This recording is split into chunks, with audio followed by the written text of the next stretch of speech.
And we're back for another stupendous episode of Savoir Brooklyn. It's your boy P&L, Patagonia Lattes.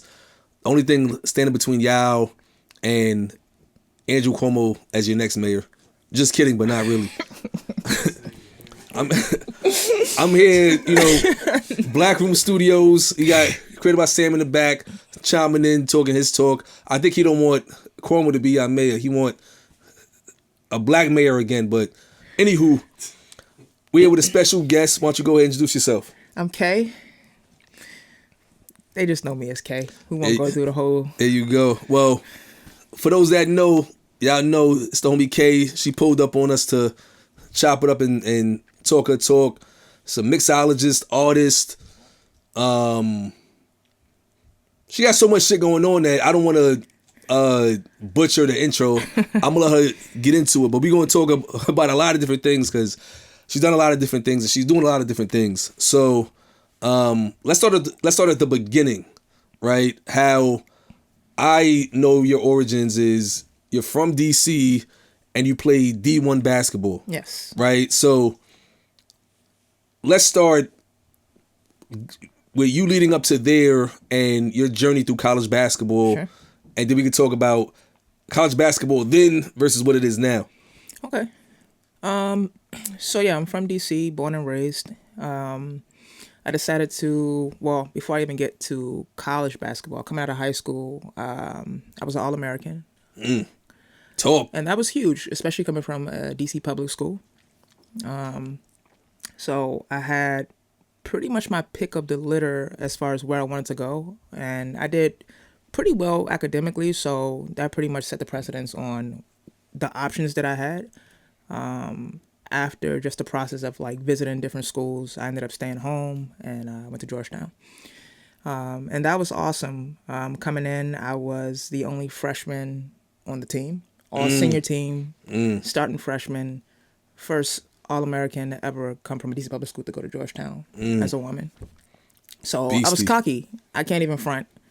I was cocky coming in. Georgetown was actually my last choice. I won't even talk about the school that I originally, was thinking of, but through the process, coaches get changed, and then once you sign in, you can't really sign out. You're stuck. And so, for me coming in, I would say the conflict was I wasn't recruited. I kind of went to Georgetown, and the coach who was there at the time, she didn't know me as a player. Right? So coming in as a freshman on an all-senior team, it was challenging. I feel like, which I already knew I had to make my name, Killing practice. 1,000%. Like get out of here. Like I'm coming in as an All-American. So that cockiness from playing with boys all my life, getting beat up, not literally, but like banging with the boys, like you really couldn't tell me anything. And I'm home. Like you can't tell me nothing. I'm coming off of 2 championships. Like I'm the hometown hero right now. Like, so it was cool. I think we had a decent squad. But I stayed there for about 2 years before I realized that I needed to make a move that was a little bit better for my my position, I would say. So I'm 6'3", and the funny thing about that for a woman, like it's short for a woman actually, but it depends on what team. So I can either go 3, 4, 5 depending on the team. Wait, I'm sorry. 6'3" is short for a woman? If you look at the WNBA, damn, 6'3" is a guard. Us short kings. 6'3" is a guard. It's why all the short. I'm 5'9", sometimes 5'10". That's why all the short kings get corporate jobs and do other shit. Right. That's what, because there's no 5'9" in the NBA. Isaiah Thomas. He was there for a minute. Well, we talk about in the new land, in the new world. You're right. Because Steph Curry is what, 6'3"? 6'3". Okay, I'm 6'3". Fucking LaMelo was 6'7". Steph Curry looked little on the court, right? Now he's tall as shit. Okay. And LaMelo was fucking 6'7". This is what I'm saying. Damn. All right. Back to your story. That's crazy. Right. So when I was there, I was a 4. We had a girl who was actually 6'5", from Senegal. And which is trippy, right? Because I'm like used to being the tallest one on the court, so I'm like, damn, right? Like I'm definitely like a 3-4. But the way we were played, we weren't really ever played together. If I was on the court, as a 5 or she was on the court as a 5. Personally, I think we should have been on the court at the same time all the time. Right. And that's just, I grew up, my number's 33. I grew up watching Pat Hewin tapes. That's how I literally shaped my game around Pat Hewin. So the odds of me having 33 my entire life, going to Georgetown University, playing while Patrick Hewin Jr. was there. That's fire. And then when I left, Pat Hewin Sr. got the freaking coaching job. I mean, literally, it was so kismet. So fast forward, after 2 years, I just needed a change. One thing about me, if the shit ain't working, I'm going to change. So I knew the rules. Like once you transfer from, if you transfer within your division, you have to sit out for 1 year. If you transfer out of your division, you sit out for 2 years, I think, or something like that. So I transferred from the Big East to, Jesus. MEAC? MAC? No, it's not the MEAC. It's Atlantic? Something. A10. You gonna name out everything, and none of the words you're saying is it. Anyways, it'll come back to me, but I actually only had to sit out for a year, so I did 5 years. But it was cool. I think for me, which is so interesting, is someone who came off of such a high level from high school as an All-American and like the whole hoopla of it all. I got to be honest, college fizzled me out. It got to a point where it became so much of a job that it's like, well, this isn't fun anymore, And so I grew up playing street ball where I had to make a name for myself, nothing was given, but it became fun, like you make a name for yourself. People know you, people rally around you. College for me, and I think it's a little bit different now, but college women's basketball at the time for me, it was a little boring. I can't front,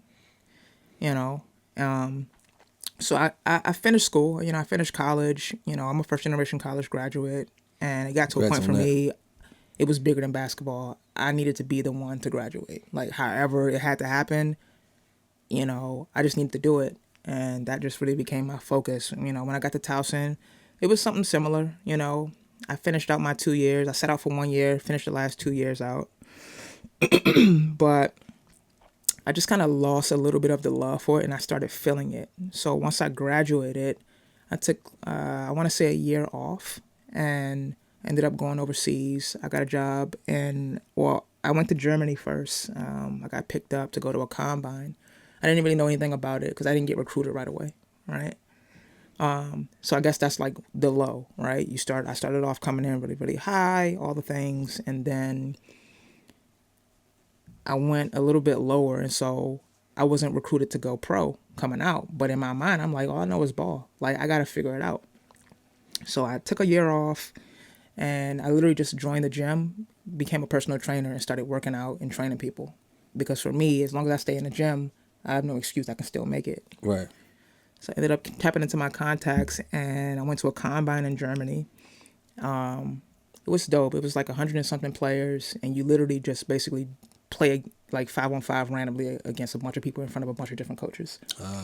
It's like 100 coaches came out from all over the country, and I ended up getting picked up by a team in France.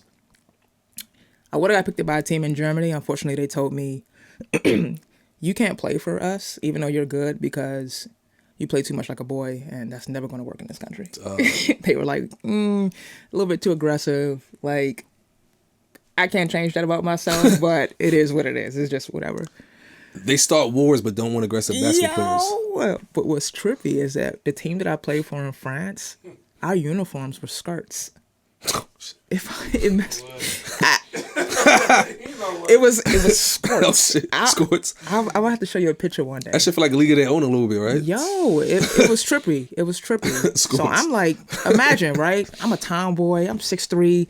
I wear baggy clothes, and I'm getting dressed for the game, and I got a skirt on. I can't put my gangster on. I can't bring my thug out. I can't, like, it was hard. It was challenging. And I was like, yo, like, I just can't get into it with this skirt on. It was a skirt and a tank top. And I'm like, nah, bro. Oh, shit. It's not going to work. So I did that for a little bit. France was tough. I played in a town called Wascal, which is and they call it Nord-Pas-Calais. So it's in the north of Calais, outside of Lille. It's about 6 hours from Paris. Boring, old city. Nobody wants to speak English. So imagine just being in the city and nobody speaking to you. It's just like my picture is on billboards and buses, and clearly they know who I am, but they refuse to talk to me. So a little homesick. That was a little challenging. So yeah, I navigated that for a little bit, came home for a second, and then after a second being home, I eventually got a gig to go out to London. And I was playing for a team out there in an area called Barking Abbey. The area is called Shoreditch. Okay, heard of Shortage. So that was cool, and that was a cool opportunity because I felt like it was a time where felt like I was a little bit older, and mentally I was kind of checking out. But this team was awesome in a way that they gave me an opportunity to go to grad school and play for their club. So I was working on my master's degree, my MBA, at University of East London, and then I was playing part-time for this club. And it was dope because they were basically like splitting my visa costs. Oh, nice. But, things happen, rules change. There was some political issues of The food out there sucks anyway. In London? Yeah. Oh, rubbish. Bangs and mash. Keith Lee just came from out there, and I have to agree. Outside of the Caribbean food, I'm not eating that shit. Beans and shit. Nah. But yeah, so basketball was cool. I had my run, in DC they used to call me Big Tree. So nobody really knows me as K in DC. They know me as Tree. Which is really funny actually. But yeah, it positioned me to, have a degree, travel the world, meet people from all over the world. I don't think that everybody, especially now, has to go to college to make it. But if you have an opportunity to experience university life, it's life-changing. Yes. It's life-changing. You meet people from all over the world, people who you will have in your network for the rest of your life. If you know what you're going to do when you go in. I think a lot of times we go in with no idea, and then we change our subjects 3 years in, and now you look crazy. And your family telling you, hey, your tapping, your pedal's gonna run out, so yeah, like we can't pay for that. Let's go. Yeah, don't embarrass them. Like, don't embarrass the family. Don't embarrass yourself. Mm-hmm. Go get a good job and all that. Versus people that can go there, just experience this shit, major in sociology, and just do what the fuck they want to do. But it's funny because, in that same vein, I have former classmates who went to school with me, and they'll say college is nothing for them, or their degree is worthless. And I'm like, well, when you was on the campus, you didn't do shit but party and hang out. Like, you wasn't active in any kind of club. You wasn't an NAACP or African Student Association, or you ain't joined a frat or a sorority. You didn't play a sport. All you did was hang out and fucking eat for 4 years. Yeah. So, of course, if you come from that and don't have a network, or you didn't, maximize the opportunity to get an internship in school, and now you come home and you have a job, well, that's nobody's fault but your own. So yeah. So that's a perspective. The perspective for me as a student athlete, I don't know how it is now. I think that there needs to be more of a focus for student athletes to separate the student versus the athlete. And I think that when you get to college, well, back in my day, when I was in college, there was a clear, and I don't care, I'm going to say it, there was a clear understanding that you were an athlete student. You are here on a scholarship, and your job while you're here is to play basketball. Now, I know you need to graduate, and I know you need to have a certain amount of, certain GPA and all that. A certain GPA to stay relevant and to stay, active. But we need you to make sure that you don't miss no games, that you don't miss no practices. And that's the focal point. So whatever degree you need to get to make sure you at all of these games, that's what we're going to put you in. So let's just say, for context, when I first started college, I was a computer science major. Comp sci majors. Shout out to the comp sci majors out there. I did not graduate with a computer science major. I did not graduate in computer science because there's no time. You spend half the day in the fucking lab trying to program because I'm a comp sci major too. You feel me? So yeah, you in that fucking lab all day. With what time, with what energy, I can't I was part of this club called the Breakfast Club when I was at Georgetown. I was the only person in the club. It was me and my head coach. And every single day, I had to be at the gym by 6 a.m., fully dressed, taped, stretched, and ready to go. And it's because I was the only freshman who came in. And I was a little knucklehead. I used to get in trouble a little bit. And so her idea was to come up with this club called the Breakfast Club, where I would literally have practice by myself at 6 a.m. with her. And then we would do another practice with the team at 8. But I was there first. And then you go to class. You come back. If you don't have a class by 2, 3, you do a mini workout. You come back. You do a team workout at 5. Fix your classes in between. And then maybe you got a night practice. It used to be insane. And the wear and tear on your body of just imagine you got 3 to 4 practices a day, including weights, including study hall, and you still got to go to all of these classes.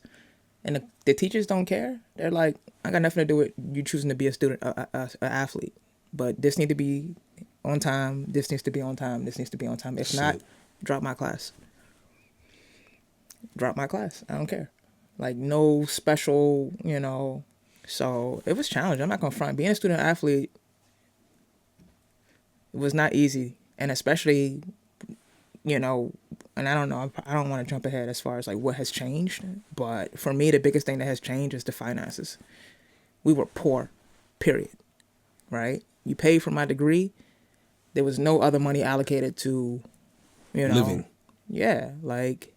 It was very, figure it out. I remember I used to buy loaves of bread and peanut butter and jelly and leave it in my book bag so I can just make a sandwich on the way to class. Damn. You know what I mean? It used to be wild, But anyways. No, I'll let you ask your questions because I'm going to go down a deep end rabbit hole. No. PTSD. This is all great, and we're trying to avoid the PTSD, but you do mention a lot of things there. I went to a D1 school too, and I was on the other side of that. I have friends who ran track. I know some people on the basketball team, and I have a lot of respect for student athletes because I know when you're on the outside, you just don't know how hard they're working, right? You just don't realize how much they have to do. And I was at a mid-major, and they were still going hard. So I can only imagine how much more intense it is at a Big East school. In terms of finances and what's changed, obviously now with NIL and, Angel Reese Puffs and the Angel Reese quarter pounder meal. And granted, women's basketball in the last, I say 5 years has become much more prominent, and it's becoming a bigger and bigger thing in a good way. But I do want to ask, how do you think the NIL would have benefited your era and your generation, where so many women who played basketball, I think back to even Sanaa Lathan 11 basketball, right? She had to carry and go to Spain, and then Omar Epps got hurt and she moved back and it wasn't right. Yeah. But she didn't have the money, right? And then it sounds like you had a very similar story. You had to play overseas. Even now, women in the WNBA, a lot of them spent half the year overseas. That's how Brittany Griner wound up getting locked up in Russia. So How do you think NIL money would have benefited you and your generation? Sure. I mean, it's spot on. I mean, we're talking about the Brittany Griner situation, right? Why do we even have to be there? That's the biggest thing, right? It's because the money not moneying, right? It ain't there's no reason, unless you absolutely want to go play for another country, that it's your only option to make ends meet. And for a lot of women, it's the only option. You got to play it at WNBA, but most rookies aren't even making a basic salary when you come in. You know what I mean? And so in order to just even have basic living expenses, you got to go overseas to try to get that extra bread. And then, whatever. We can talk about the political part of Brittany Griner's situation. When you know better, you do better. But I wish that there was it wasn't the only option to make ends meet. And I get it. People can always make the argument where we're not filling the stands, or women aren't dunking. Well, all of those things are happening now. So now what's the excuse? Yeah. Women are dunking, and they've been dunking. The stands over in the last year, 2 years, with Caitlin Clark, Angel Reese. I mean, obviously those aren't the only names, but those are pretty popular names. Like, they had the most people in these WNBA stands in the history. It's been the most watched that it's ever been. And I love that for them. It's great. Like, I think that the way the WNBA is going and the way college basketball is going is great for women, sports, period, breaking that glass ceiling and all of the things. I personally think that there needs to be reparations for former athletes who played in D1 sports. Say that. Because we paved that way, and if not reparations, like, just like some type of acknowledgement of the fact that, like, there was no exit plan for us. Right. It's like, thank you. You did 4 years. You did 5 years. I appreciate you. Now, best of luck. Okay. I'm not getting a severance. Like, so if you don't make it, then you don't make it, and now, because back then it was illegal, right? You literally get kicked out of the NCAA for receiving a meal. Sandwich. You couldn't get a sandwich. You couldn't, they call them boosters. Well, now you can actually bet. It's legal to bet. Back then you get kicked out completely. Your whole scholarship is null and void. Shit. So a lot of people would have been doing less things under the table trying to make ends meet if, there was a way to even out that playing field. And I get it. It's like, it almost seemed like they didn't want to pick sides or pick favorites.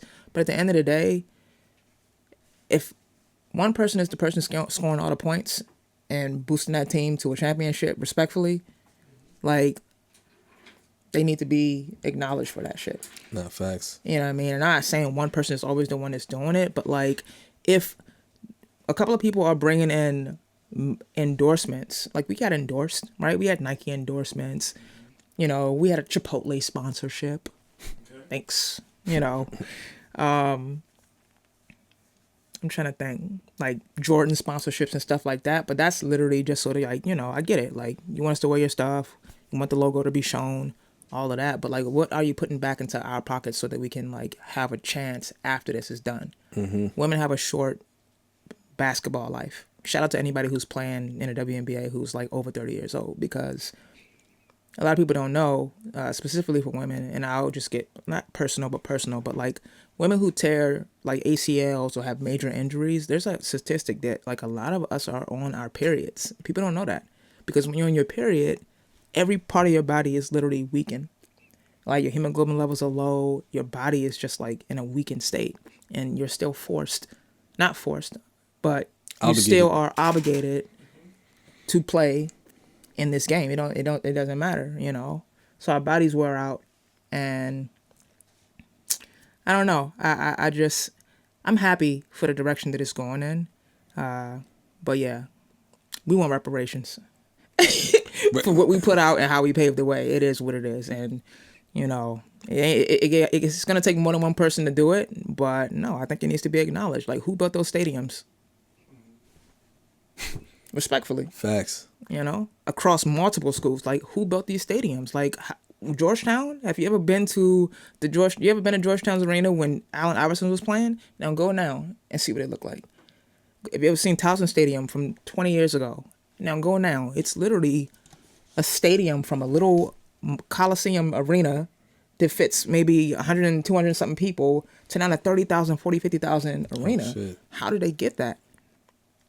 It was winning games and having players come in and getting those endorsement deals, but it never went to the players. It went to the school. How was that money allocated? That's what Elon and them need to be really investigating. Respectfully, since y'all want to try to find loose money, go look into the schools. Look into the NCAA. Where's the money? Facts. But listen, I've already said too much. Listen, out there, reparations for former college athletes. We got to find a way to not have women playing on their cycle and get injured, because that's a crazy thing. It's wild to hear, right? And that's one of those things that I think people like I didn't really take stock of that until you mentioned it, right? And when you had mentioned that before when we spoke, but I thought about it. I'm like, yo, damn, that's crazy. Like, to play like a contact sport while you're at a point where your body physically is going through that kind of change is insane. So I tip my hat to all. Like imagine once a month, women go through the experience of having a child. Once a month for the majority of their life. And it's a pain that you can't describe it unless you're going through it, right? And so, yeah, that's why athletes are built for tough. I'm not saying that, we can't do it. I'm just saying, like, a lot of us get injured during certain things, but athletes are different. Sheesh. But I say that to say in a positive way. You mentioned something about how some people say, like, oh, college didn't teach me anything or whatever. Like, at the end of the day, regardless of whatever degree you got, and, like, for me, I'm somebody who came in with a really high focus degree, but I finished with a communications degree. And as much as it's not the degree that I specifically wanted, I can take from college the fact that I have a certain level of discipline. I know how to show up 15 minutes early.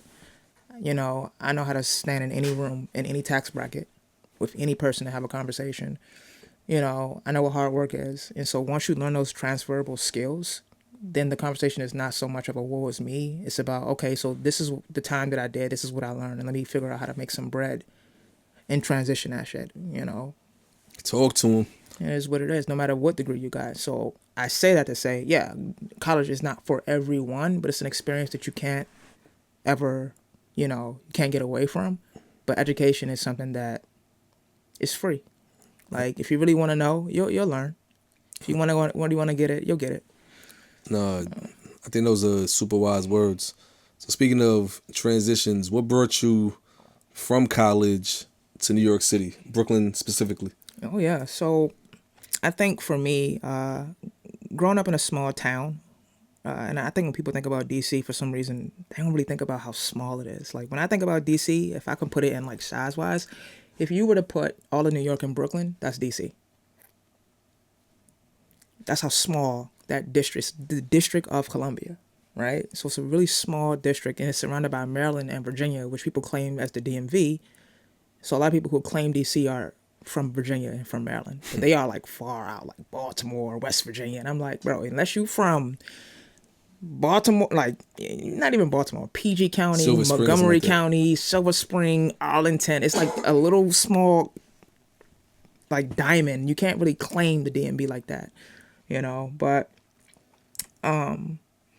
yeah, just being out there, I felt like I saw everything. It went from Chocolate City to not Chocolate City. Caramel to vanilla. Bruh. And shout out to Ben's Chili Bowl. Shout out to the original Ben's Chili Bowl. Now Ben's Chili Bowl is a what do we call it?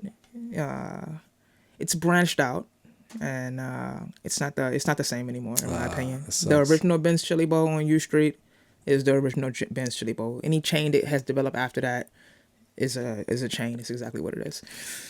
But yeah, I want to say this, and I'm not gonna say I mean it with all due respect, because I don't. But at some point, there became a crabs in a barrel mentality in DC.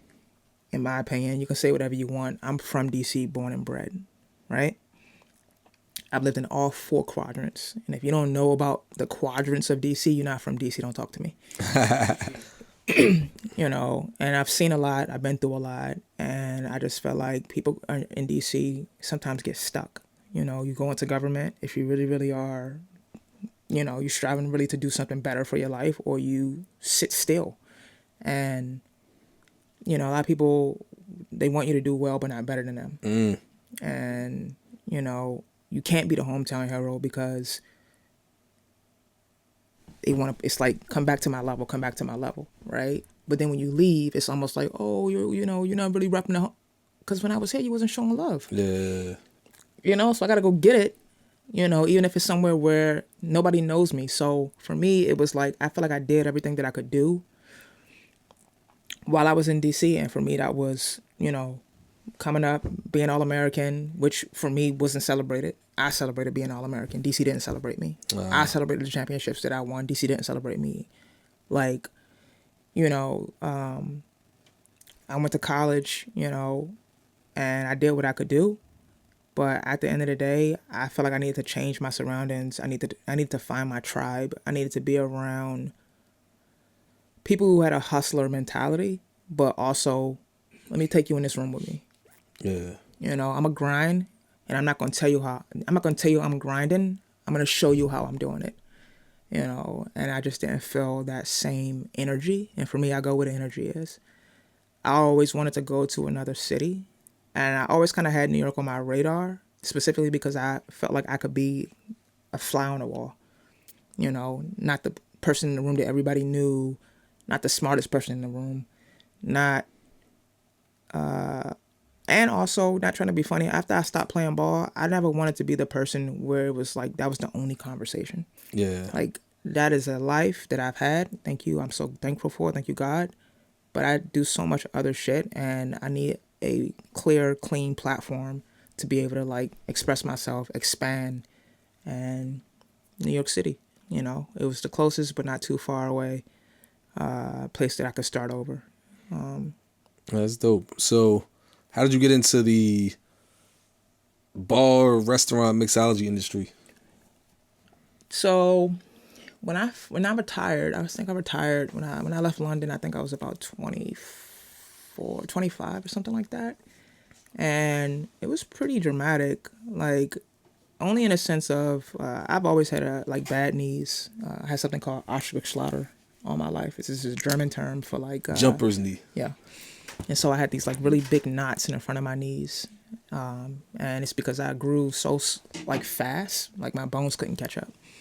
So prime example, when I was in kindergarten, you take those like pictures when like you stand on the steps, the class picture, the standard class picture, and the teacher's standing there. I'm standing beside the teacher, right? So I was like the same height as my kindergarten teacher. When I graduated elementary school in 6th grade, I was like 5'9". The summer going into 7th grade, I think I hit like 5'11", almost 6 feet. By high school, I was 6'3". Oh, wow. So I grew so fast, my body just never caught up. My feet didn't catch up. My hands didn't catch up. Like, I have small hands and small feet for my height. But, so playing ball, like I've always kind of been injured, but it just kind of progressed to the point where I maxed out the number of cortisone shots that I can get in my joints. And the only option was to get surgery, but the surgery only gave me a 50-50 chance of recovery. So it's 50% chance that I could probably play for a few more years because I don't have any cartilage, basically. Shit. So it's basically bone on bone. So this surgery, the guy, they told me, yeah, you could probably play for a couple of more years if you do the surgery, but now once we cut you, now you will forever have a cut, and this injury is different. Or, you stop playing and you have a chance at like walking regular for the rest of your life. So for me, it was a gamble. I was like, it's not that serious. I'm not going to the WNBA. Made peace with that. I'm not making the bread that is so sustainable that I need to play another couple more years. So once I retired, I went through a state of depression. And it was tough because think about it. You have one job for your entire life. I played basketball for 20 years. Started playing AAU at 9, organized, and then stopped at 25 years old. So it's all I knew. I never did anything else. Like, all around the clock. Like, I'm playing in tournaments, I'm going to combines, it's summer league, winter league, AAU, just everything. Practice for your school that's coming up, practice for AAU, practice for another tournament. Then you got, if you happen to get to a certain point, you get invited to like the Nike Classic or the Jordan Classic. That's a different type of practice. Like, it was just a lot. So it was all across the board, and I just couldn't do it anymore. So I got into bartending as a means of trying to figure out what's next. I wasn't a social person outside of sports. Very to myself, introvert. And I was like, you know what? I got to figure out how to be social and not weird. And I need to be around people, and I don't really know how to do it. So I started bar backing at this gay bar in DC, which is so random, because I was like, I don't know you people, and I don't know you, like, these gay white men. They gonna And tear that up on the camera because you said bar back at a gay bar. They gonna I swear, they gonna go crazy. it's true though. I was bar backing at this gay bar in DC. Is it cool? Diddy's? No, I'm kidding. No, it's not. It's not. But it. Just but kidding, it was, Sam. Just kidding. It was cool. It was called Mova Lounge. If you know about Mova Lounge in DC, that's what it was. And it was such a different situation. I'm like, damn, I'm literally starting from the bottom. I don't know what I'm doing. Everybody around me is flexing. I always thought bartending was so cool. And I'm like, yo, I got to really learn a new skill set. It was fascinating and scary. But I became so obsessed because I'm an athlete. I was like, I'm going to do it better than you.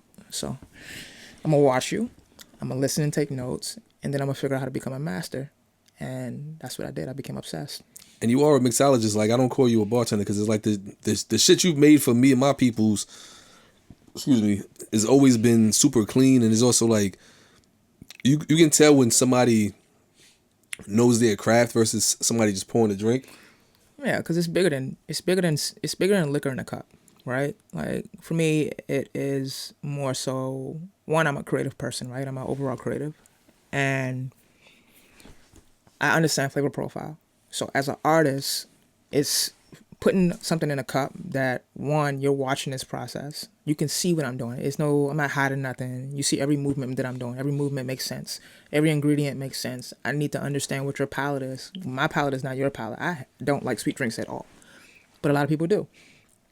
I personally don't like mixed drinks, but I make some really good ones, So understanding what the people wanted and how to create an experience was, I guess, the motivating drive for me to really get into the craft. And once I got to New York, recognizing that this is a city where anything you want to do, you can make possible and use this as a launch pad. That's why I came here. And New York City is one of those places for me as a transplant. I got to understand the relationship. This is one of the most toxic relationships I've ever been in. But it's also one of the relationships that I will always come back to because it's a launch pad. You have a plan, you have an idea, and you got a little bit of gumption. You could launch here and do anything else anywhere else in the world. It's going to beat you up, but it's the type of beating that you kind of need so that you can grow. So as much as DC, raised me, New York made me grow up. It's funny you mention that because I'm born and raised here, and I went away to school, and I lived in Albany for a couple of years, and graduated with a decent job.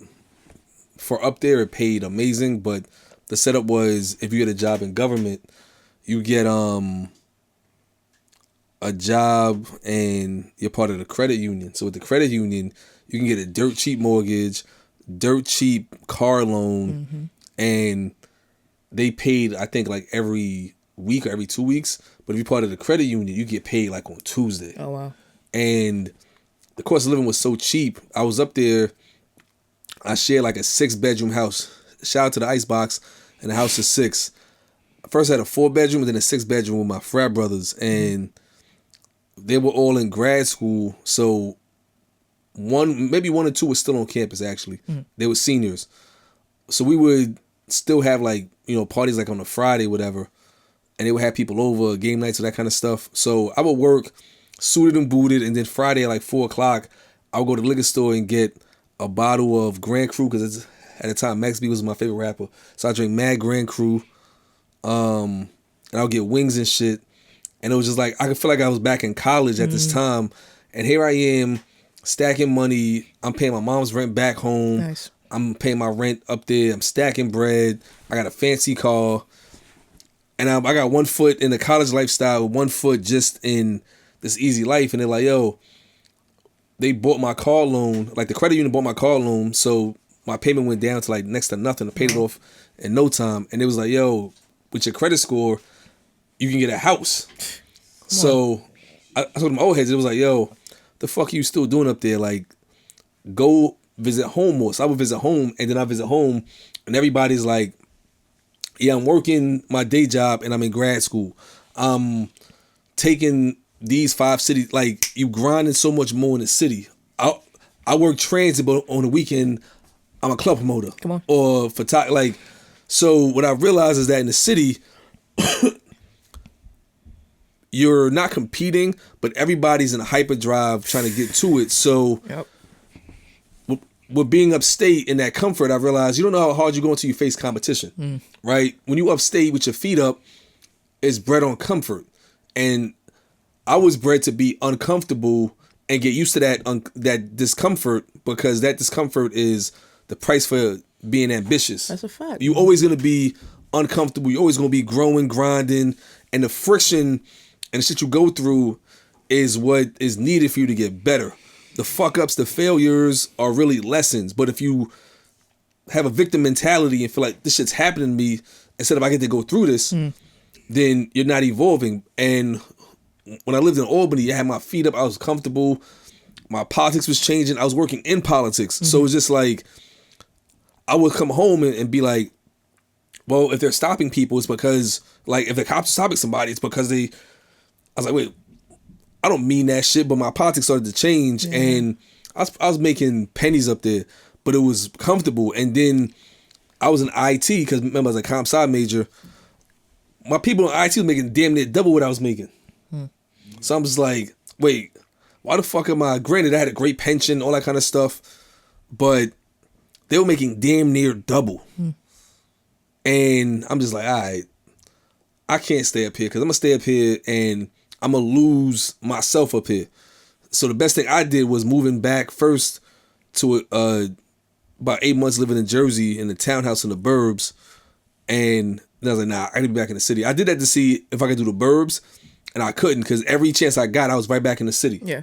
Right? But to your same point, being here, you can literally go right now to the Bronx and learn what it's like to live impoverished in the Bronx if you want to do that. Right? You can go to Harlem and see all the heroin addicts. Bro. Right? Or you can be in Brooklyn grinding out, or in Midtown grinding out. Queens. Like every part of that story, yo. Right? And it's just like, yo, there's the creatives, people opening up restaurants, bars, photographers. Sam got his own studio. Like, there's so many stories of people getting into it. Plumbers, electricians, chicks selling hair hats and and duvets, right? There's chicks who making mad money helping chicks look like chicks from Planet of the Apes. In terms of Why you like that? it's the hair. I'm just saying, like, if you're gonna say that, you gotta talk about guys wearing the installs. wig. Okay, So so listen, say guys always want to talk about girls in there, but talk about the guys, because I can point out a few. Don't listen, do it now. I'm gonna come all the way clean. You do it. I'm gonna come all the way clean. Let's talk about 106 in Park and AJ. How he fucked up my whole childhood. with the dread He shit. fucked my childhood up. I'm not gonna front. Yo, I almost got an install. Like, wifey mental at work. You can't just start the conversation. No, like no. that, yo. Listen, I tell no lies. She, like, my old barber too. Shout out to my old barber. That's the one who do the installs. Yeah, shout him out. What's his name? What's his name? Oh man, Put his Instagram up. I'm gonna put it on the joint. You gonna look at his But, page and see everybody, yo, all his clients. My son had a barbershop appointment. He was like, "Yo, Lil, my bad. I need like an extra hour." I said, "Nigga, an hour?" And then I finally get my son in the chair. He's like, "Yo, like a dude was leaving," and I'm like, "All right, son got a regular haircut. This shit ain't take that long." He was like, "Yo, that's not his real hair." So the whole barbershop was like, "Yo, that nigga got a weave." The whole barbershop was laughing, talking about it. He's like, "Yo, this nigga went and got a wave unit weave shit installed." And at the time, you know, I've been bored for a minute now, so I'm like, wait, they laughing, but I'm just like, nah, but yo, for real, yeah, wait, one of them shit's cost. That's the new technology. Yo. And he was like, it was like 90 cash. And I'm just like, nah, I ain't doing that shit. Like, it's way easier to just shave, but also the kind of friends I have, I would never live that down. 100%. Between my cousins and friends, just wouldn't. I would walk in feeling, yo, this nigga, yo, like they would destroy my shit. Like they would kill my self-esteem. And then wifey, one of her work colleagues, she sells units too. So I asked her, yo, you got man units? So yeah, we got man units. But so that's why, like, Man unit sounds wild. I know. But We listen and we don't judge. yeah, so I miss having waves, miss wearing do-rags and that kind of stuff. I miss brushing my hair and getting the waves and all that. But at the same time, I traded in waves for a beard. You need one of the two. If you're a black man, listen, you I get it. you need one or the other. My father is bald. He's been bald my entire life, but there was a point where he just would not let go. You gotta let it I go. would do that a little bit too. And then certain go. niggas was getting too crazy with the hairline jokes. So I was like, all right, I'm either gonna have to fight niggas I don't like or just Exactly. right. I always had a mean goatee game, right? So the goatee was cool, but then I realized I was looking like a Tyler Perry character with the baldy and the goatee. So full beard is the final cheat code because beard and baldy is cool. Beard and baldy on a black man is But it's the beautiful. waves with the like the pencil mustache or the waves with the clean face, that's a look too. I miss that look. I gotta find a picture of me with that look because I'm sure you was fly, but when it gets 80 degrees outside and we can start see your glue dripping, it's not sexy. It's not sexy for girls and it's not sexy for guys. Don't get on that trend. listen, a chick one time accused me of hatfishing too, and I got homegirls that's like, yo, What did you call it? Hatfish? Hatfishing. What that mean? When a dude looks smooth with the hat on. Oh, they take that hat off. Yo, that's a real thing. Hatfishing, and even when you shave your beard and you have a completely different face. I'm still handsome even with a clean face. And again, I had a mean goatee game. So if I go back to a goatee, I'll look like a Tyler Perry character, but I'll still be I'll still be alright, you know what I'm saying? But nah, Brooklyn, and I joke with Harlem and the Bronx and all that kind of stuff, but I do think being from the city is like a superpower. In most big cities, I think just with New York, you got theater, you got art, you got dance, you got, and it's not just that, it's like people like, you got Juilliard, you got Alvin Ailey, you got Broadway, you got off-Broadway, you got pro sports, you got amazing schools like NYU and Baruch and Fordham. It's just like so much shit crammed everything in here. And then even in like the culinary world too, right? People come here to learn how to cook. People leave home at like 16 and say, I'm gonna go to New York and make it, right?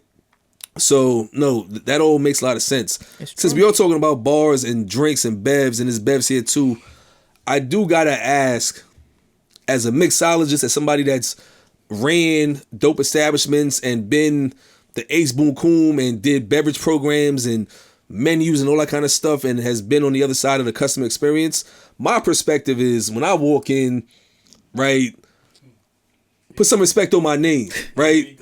No, but I'm humble with it. I don't walk in like, yo, my name is Solomon Northrop, I demand an old fashioned immediately. I actually walk in on the humble. You see me, I'll be my humble shit, but I like, my only pet peeves right now are too much ice and old fashions. You should have a block or a globe, and you definitely should not be auto-grad on every single bev, right? And your shit should taste the same way every single time I go get it. And my other pet peeve is stop offering me cognac. Every black man will drink cognac. I'm tired of going places asking for mezcal. Well, you know who you can blame for that? The NBA. For making Hennessy the cognac of the league. Which, what? That was a play on a game. Like, come on. How many black people are in the NBA? That whole Hennessy concept, it's a ploy. It's a game. So who in the NBA should I blame? Steven Jackson? Well, he's not in the NBA no more. Who should I blame? Zach Randolph? You should Ron Artest. You should blame the commissioner and whoever is controlling the commissioner. At the end of the day, at the end of the day, like, it's not about cognac. It's about Hennessy. Right? Which I don't. To Hennessy, me, personally, that's felony water. I don't drink that shit no more. Yo, because there are cognacs that are really, really good. I mean, respectfully, don't talk shit, but Martell is smooth. People put it down because it's not. But if you know, you know. Martell over Hennessy, I'm sorry, I'm going with Martell. I'm a Remy guy, right? Like, I grew up on Remy. Max B was my favorite rapper at one point. I had to laugh down. Hey, yo. All that, like, you couldn't tell me. You couldn't tell me. Anybody that was with me in Albany in like 09, 06 to like 08, I used to call myself Charlie Rambo. Like, you couldn't tell me I wasn't Max B. And I used to drink Grand Cru out the bottle the same way as him. Because that was a DVD era where it was him and French Montana. Okay. I'm getting nostalgic now, but I remember watching the DVDs and it was clowning niggas. It was like, yo, you get shot in the ass. You can't even sit with us in the diner. You got to get takeout. Oh, Lord. But this shit was just comedy. Like, simpler times, right? But I'm saying all to say that Max B had that much of an impact on my life and my drinking choices. Right. Right? And I stopped drinking Hennessy because I kept getting into shit in the summer. Like, I would be at a barbecue drinking mad Henny, and next thing you know, some shit go down. That's why I call that shit felony water. Well, I'm telling you, why do you think it's associated with, like, listen, I ain't gonna get into the whole, Yeah. I'm not gonna be a conspiracy But I theorist, do want to... But if you know, you know. Yes. But I do want to ask you, so my experience, again, as customers, is like, yo, listen, I lead with respect. 9 times out of 10, when I go to spots, it's love. Black, white, owned, whatever. I get along great with most bartenders. I've been at spots and I walk in and I say like a dad joke and they just get it. I'm like, okay, I need an old fashioned and make that with Woodford, and in 7 minutes, I'll need another one. It's like, okay, Wolf of Wall Street. I'm like, right? It's always like a pun or a joke. We just hit it off. Hey, how you doing? Had a long one. Pause. Long day at work. Let me get a old fashioned or mezcal Negroni, mezcal old fashioned. And I always order with the spirit. I'm like, let me get that with, Vita or whatever. Usually 9 times out of 10 it goes great. But when it doesn't go well, it doesn't go fucking well. And I've had situations where I'm just like, all right, let me get the bourbon. Let me get a... Go ahead. I'll do like on the menu. Let me get the Black Room Studio lemon bourbonade. It's like, oh, it's an upcharge for makers. I'm like, on the menu it says makers what you make it with. Oh, that's what you're saying. Right? And then it turns out that they're just doing weird shit. So all I have to say, what is from your perspective, in terms of the bar mixology, what tips can you give to our viewers on how to elevate their bar experience to get a better outcome, so that 9 out of 10 is probably closer to like a 9.5 out of 10 in terms of experience. Sure. Like, how do you order your drinks? How do you deal with the staff? How do you carry yourself? All that kind of good stuff. No, for sure. So that's a great question. And it's a few parts just from things that I heard. So I'll speak on behalf of the establishment first, because I think there is some truth in saying that the customer is always right. And I'm going to start there because in the hospitality industry, the first word is hospitality. Like, you're choosing to be in the work of customer service. You're choosing to serve customers, right? No one asks you, no one force you, put a gun in your head. This is not a hostage situation. So your first role that I've been taught from the very beginning is when a customer walks through that door, you have about 3 seconds to speak to them. 3 seconds to acknowledge, greet, and I don't even care if the person responds. You know that I said, hey, how you doing? Hello. You can look on camera. You could, something's, like it was said into the ether. And if you didn't hear me, I may say it again.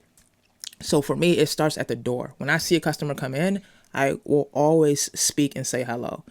So for establishments that aren't instilling those steps of service, is what we call it, that's the first problem, right? And that should be done before you open your doors, right?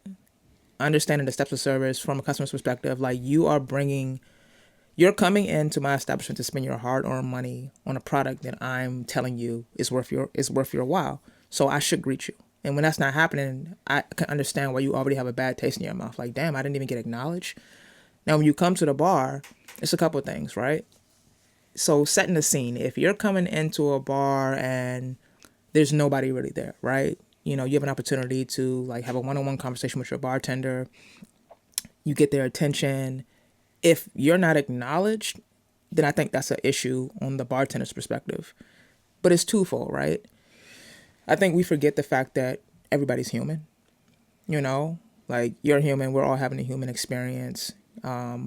Bartenders or people who work in customer service or hospitality, we take on this role that we aren't always privy to. We didn't always ask to be a part of, and that is, you know, we become counselors, we become best friends, we become, you know, just like the ear, the listener, and we may have our own shit going on, but we chose to come to work today, so like we got to put that shit aside. So that's why I always tell people who I train, like, leave your shit at the door.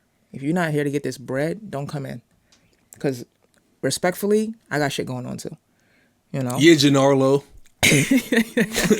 You know what I mean? Right? So I'm understanding that you're having a human experience, but as a, you know, a manager or someone who is training, I tell my team, like, you gotta leave it at the door.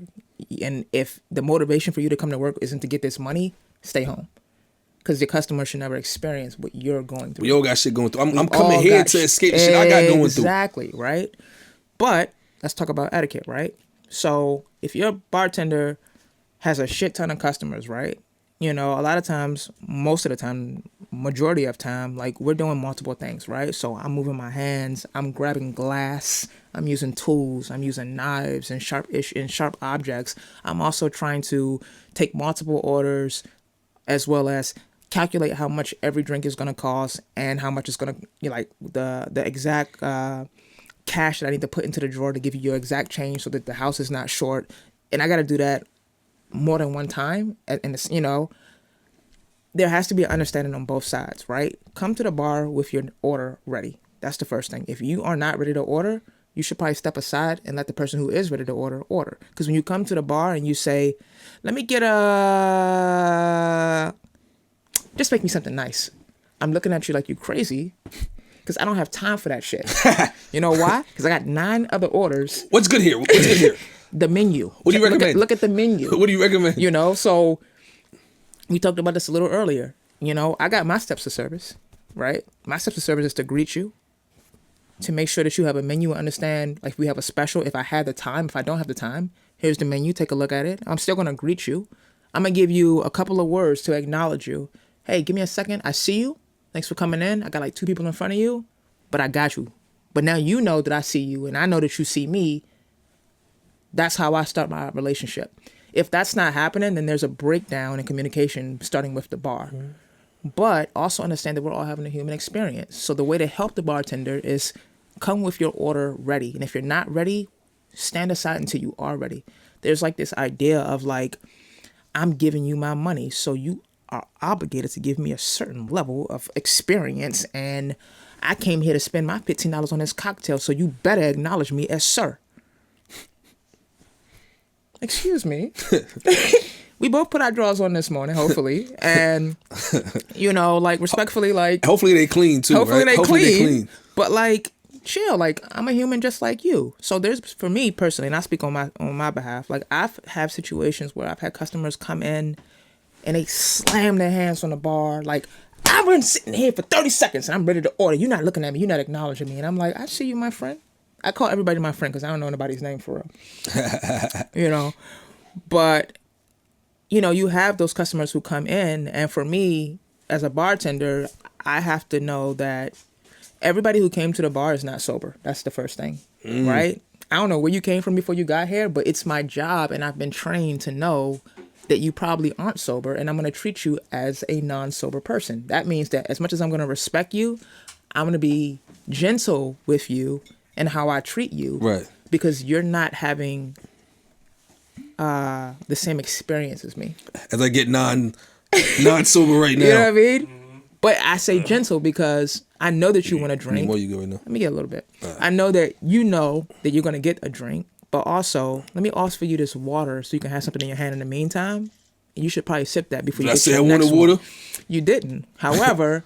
I see you, my friend. I think, I'm telling you, if you don't know nothing about the word my friend, it should save my entire career as a bartender. You don't have to, people tell you should always remember people's names and it makes the customer experience better. But my friend is such a universal, like, hug. Mm-hmm. If you call your customers my friend and you acknowledge them and you make eye contact and you say, yo, give me 2 seconds, I got you. But also recognize when you fuck up. Like, if I told you I was going to get you in 10 minutes and I come back 20 minutes later, fuck, I got you.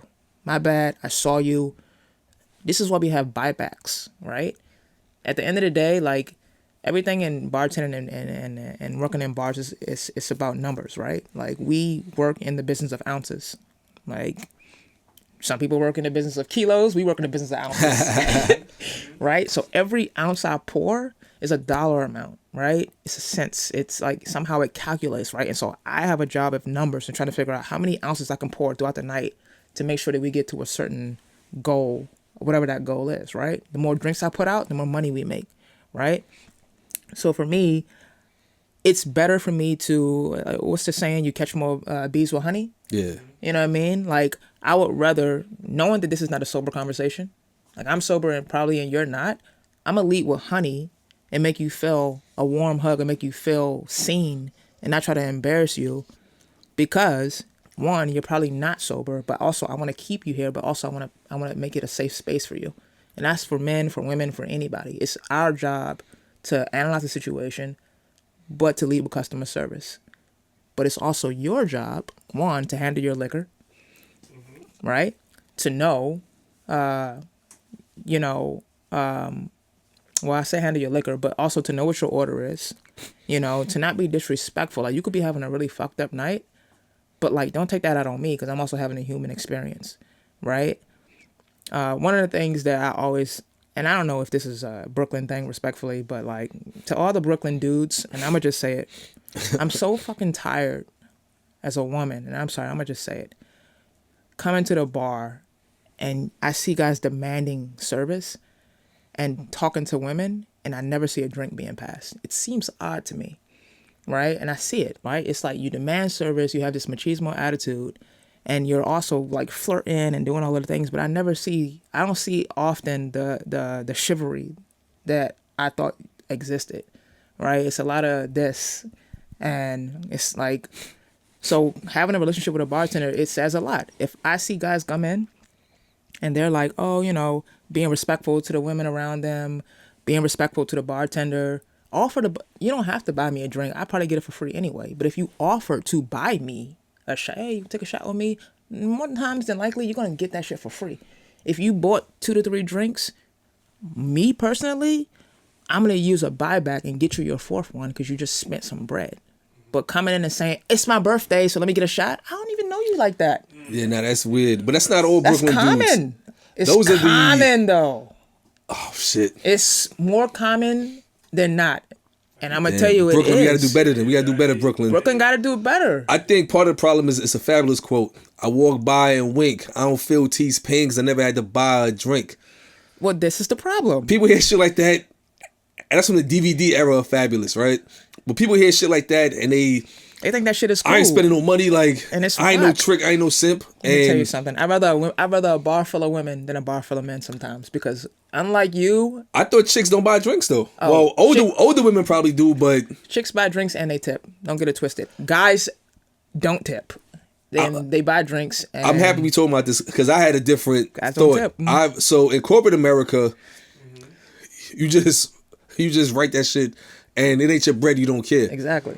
I've been, like, my friends, when we go out, we take care of the bartenders. Bartenders take care of us. The managers take care of us. So more often than not, it could be packed. We still situated and that kind of stuff. But it's also because we're regulars. We probably go to the same spots over and over again. We regulars. So it's just like, even if it's a ram jam packed night and you at a spot, I'll make eye contact and then leave it at that. I'm not going to be on some, y'all been waiting, and then when you get to me, and then I'll just try to be like, yo, this is what we doing. Just, get me back in like 15 minutes or whatever. No, because you built that relationship already. Right. But I've also seen spots where it's just like, I've been in places that no longer exist, and I've been there and I see they giving out bullshit shots of Quavo, and it's young women in there, let's say 22, 23-ish, throwing them shots back and not spending no money. And I've also seen dudes in that same spot be like, yo, let me get a double shot of Casamigos, and they paying in cash. So my experience has been, I haven't really seen as many. I've seen dudes, it's my birthday, so I'm buying this whole fucking bar, or we getting money out here and they trying to prove to you they're getting money. I haven't really seen as many experiences of like just women like the older women, I say women that's like, I don't want to say older. I would say women getting money in certain fields like nurses, CNRs, CNAs, CAAs, teachers. They spend mad money, right? And then older women, you know, empty nesters, jilfs, you know, grandmas, milfs. They Jilf is crazy. grandmas are like, right? They spend bread empty, like retiree women, women that work transit and shit like that. They spend bread, right? I hear you, but you also talking about. I don't think that you can say 22 and 23 in any sentence and really actually talk about money respectfully, unless you are of a certain. When I was 22, 23, we was in an era where to go out, wear it just like we was business casual. You know what I'm saying? Yeah, so I'm used to bottle service and having to do certain kind of stuff. So it's interesting to hear from you, and I'm not trying to refute anything you're saying.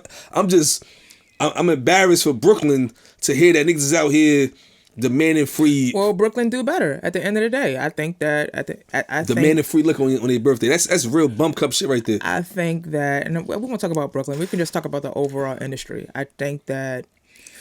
I don't want nobody coming to your establishments as a man and saying, "No, it's my birthday," because I've said, "Hey, it's my birthday.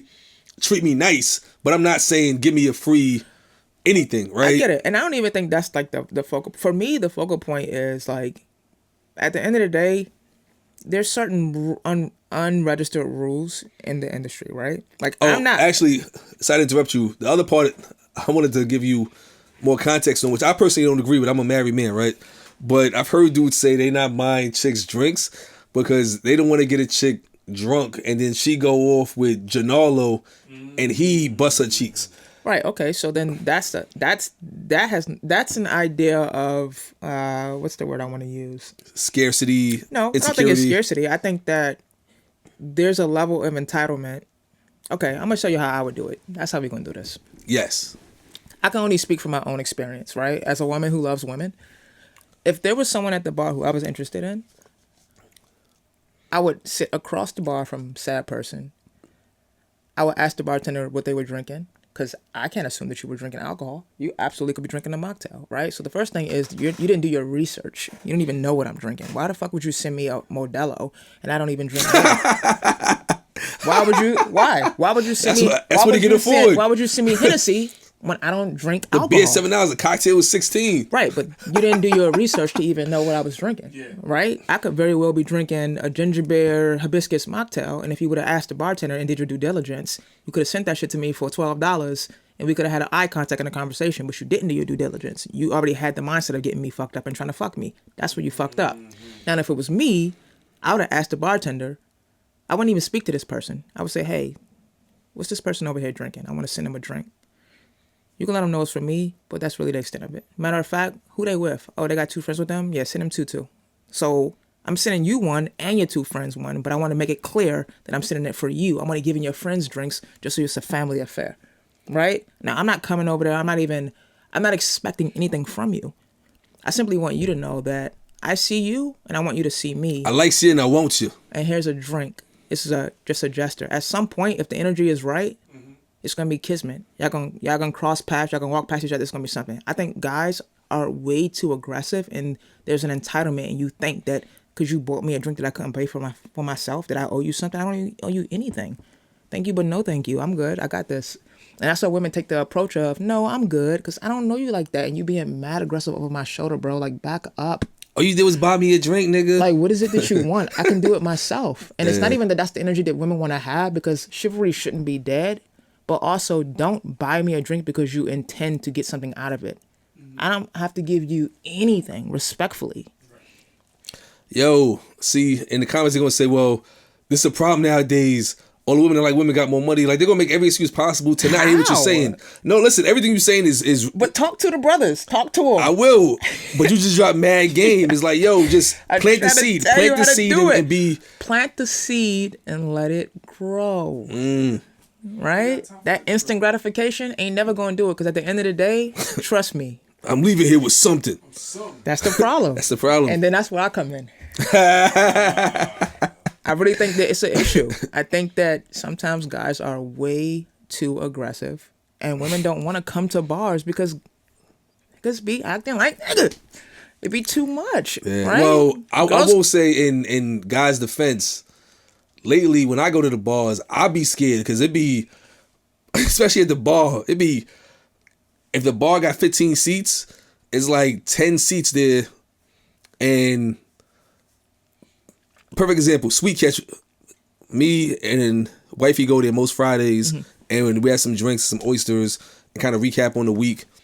I've gone there a few times ahead of her to kind of just like get out seats. She text ahead, hey, we coming through, and they'll put out shit in the corner, reserve it, right? Reserve it, however you want to say it. It'll be right in the corner, right? I walk in, and at the bar, it'll be women there, and I sit back to the wall all the way in the corner. Another woman will walk up, excuse me, someone sitting here? Yes, I'm waiting for my wife. Oh, okay.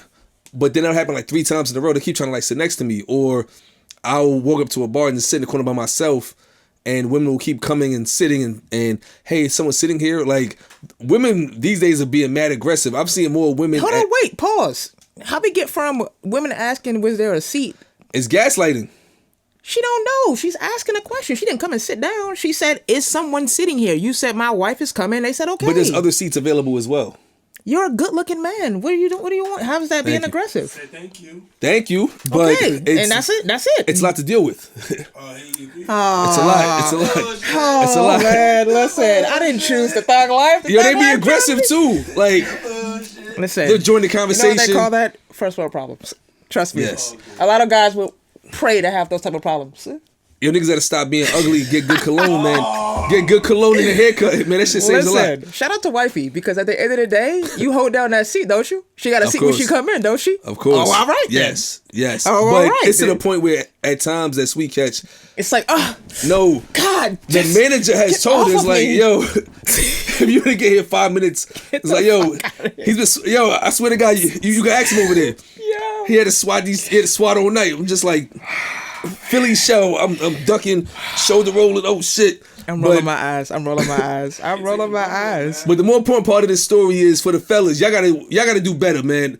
If somebody like the homie K who been outside is saying y'all here looking bad, I'm giving you step game y'all shit up from both sides. Step y'all shit up. Like she giving you 2 sets of game. Soak that shit up. And if you trying to get a woman's attention, if it's her birthday and you hear it was birthday, you know, buy her a shot. Or and I'm not saying you gotta buy it for the whole group. If it's 8 of them, nah, get her a shot. Get her a shot. We're not doing that, right? But if it's her and her homegirl, so because you don't want to come off as creepy, right? Like, we have to assume ill intent, unfortunately, because people are crazy. In the corner watching. But that's the problem, though. That's the problem. Like, the thirst is real. Like, that shit is so unattractive, y'all. I'm trying to tell you. I'm trying to get y'all game. And bartenders, we watch that shit, and it's like, this nigga's a creep. just like, stop, yo. Like, don't be a fucking creep. Like, literally, you want to send a drink, and then keep it moving. But like, ask what she's drinking. You know, like, she could be, I don't even know. Like, there's such a cool, calm, collected way to go about shit. And if this person is interested, I'm gonna send her a Percocet margarita. Niggas be wilding. Niggas be wilding. Yo. Nah, niggas be wilding out here. Like, yo. But also, and I'm gonna give you some more game, because there are so many creeps. Yeah. More times than not, especially in the days that we live in, and this is a free game. A woman, a single woman, a woman period, is less likely to take a drink from a guy if you give it to me in my hand versus the bartender passing it to me directly. I don't know you. Mm-hmm. So thank you so much, but no thank you. And you may take it as offense, but literally, I don't know you. I thought I knew Bill Cosby. All my life, I grew up. Nah, Jello pudding with a Quaalude in there. You got a Quaalude in the pudding. A Quaalude in the pudding is crazy. I performed I Believe I Can Fly in elementary school. You think you know somebody and you don't, right? Yo, so like, it's funny because I've been out at spots, even spots with you, and I'll strike up a conversation randomly. Sunday with his lady, I'm with my lady. We hit it off. Yo, this round's on me. I'm not thinking he's gonna get the next one. I'm just like, yo, we just in a vibe, we having a good time. That's going out etiquette. Or even if a chick joins a conversation I'm having with my wife and we get drinks, yo, what you getting to? And my wife is okay. It's not that I'm necessarily saying I'm putting it on my tab. If I hear it's your birthday and we wind up having a conversation, I'll say, yo, listen, you cool with me showing birthday love to her? Yeah, okay. Yeah, no problem. Because in my mind, I'm not like, yo, she's coming with. I'm just like, yo, it's a gesture. It's energy I'm putting out there. It's not that big of a deal. But I also think some dudes in that scarcity mindset feel like, yo, it's my last $38. I'm leaving here with something. Mm-hmm. Yo, nah. Well, that doesn't sound like scarcity. That sounds like a creep. Like you literally You should be home, sir. You should go to therapy. How about that? And buy a nip instead of trying to be at this bar. Yo, a nip is crazy. You ain't even say I have. Yo, listen. A nip is crazy. Nipsey Hussle is niggas out here drinking nips. A nip is wild. Yo, listen. But no, that's true. Because you could also go out and not have a drink and have a good time. You can listen to music. You can, nobody's forcing you to try to do anything. If you're not drinking, the best thing to do, in my estimation, if I'm not drinking, I do sparkling water. Because I still get the fizz and I still get the sense of have something in my hand. Well, that goes into another concept. I'm going to give you some more free game, right? And this talks about, like, back to the conversation as far as, like, what bars can do to, like, make a better customer experience and what the customer can do to have a better experience, right? I talk about the fact that it's not my business why you're not drinking.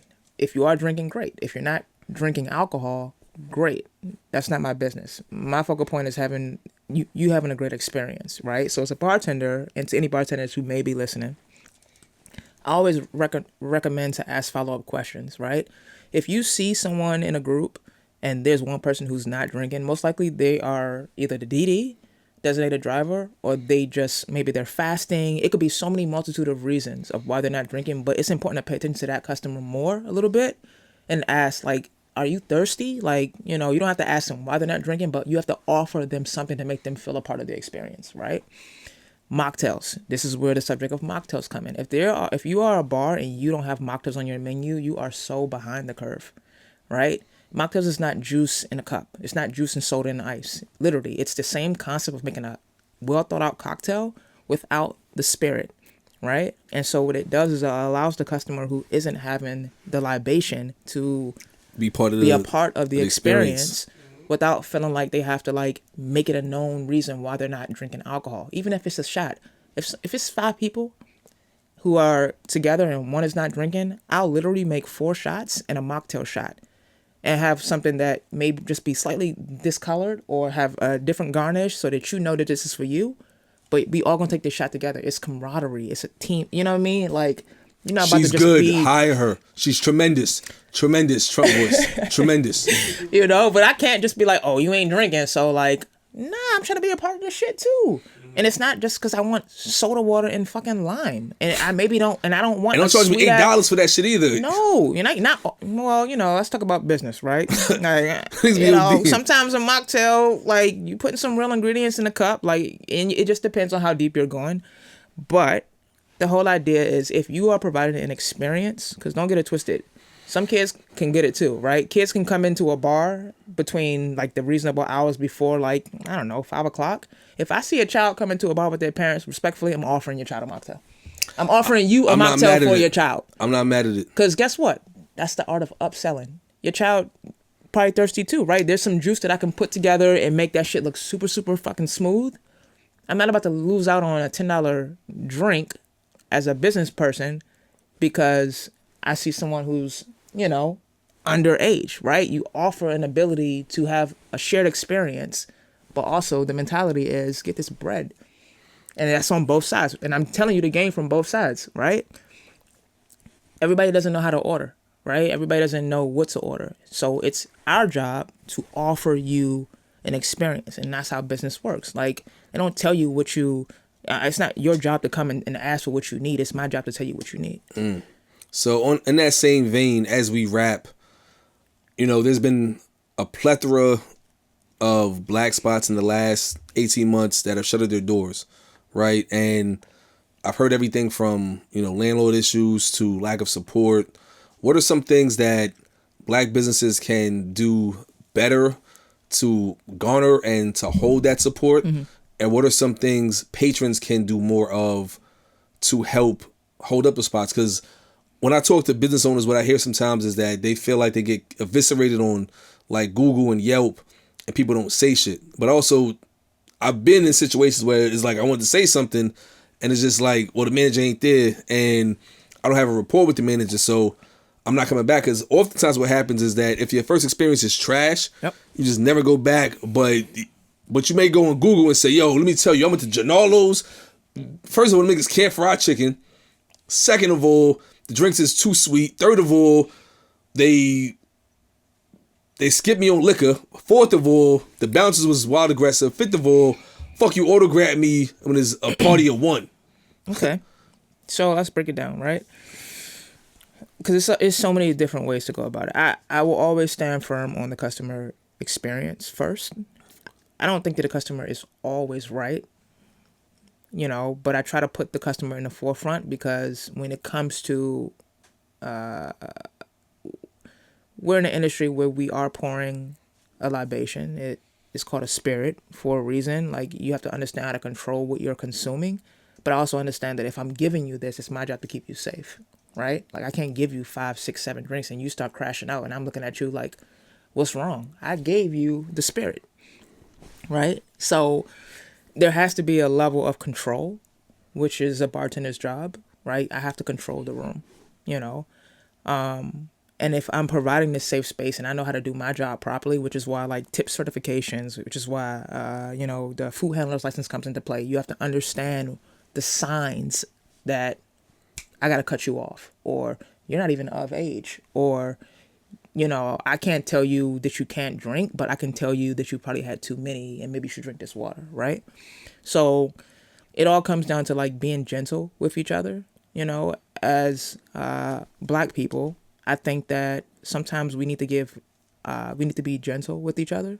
We all make mistakes and sometimes we hold ourselves to a level that we hold no one else to, and we'll go support and like spend hundreds and thousands of dollars in some of these big clubs, where we got nothing of the experience versus paying $500 for a bottle that we could have got for $60 in a liquor store. And then you go to a small establishment where, maybe the price point is different and maybe the customer experience is a little bit different. But like, I don't know. I don't think that bad customer experience is an excuse, but I do think that there should be a level of understanding of like, let me give this establishment grace the first time, right? Now there's a pattern of bad customer experience. Then I think that there's something else to be said. Like, I personally think that when it comes to Black establishments, it has to be the worst of the worst for me to write a review. I think writing reviews on Black establishment is like going to the feds, personally. That's just me. Niggas is ratting. That's how I feel. I feel like, why you snitching on me when you could have came to the source and made your complaint and talked to me one-on-one and said, hey, listen, this was my experience the last time I was here. It didn't feel good. It was my birthday, and I got treated like shit. Because now when you come to me like that, I guarantee you would never have that experience again. And I've also seen people fighting with I've seen business owners fighting with customers in the Yelp, like, well, sorry you feel that way, but you should. I think that shit is weird. That shit is. I've seen that on Google and I've seen Yelp. Niggas going back and forth with customers. Career suicide. In the fucking reviews. I think it's career suicide. And then they were down, these motherfuckers arguing with me. Like, you already lost. I get it. Some Yelp reviews are Yelp reviews because guess what? Some people are bots. Literally. My older sister has a chicken spot out in Jersey. Shout out to Carlito's Chicken in Irvington.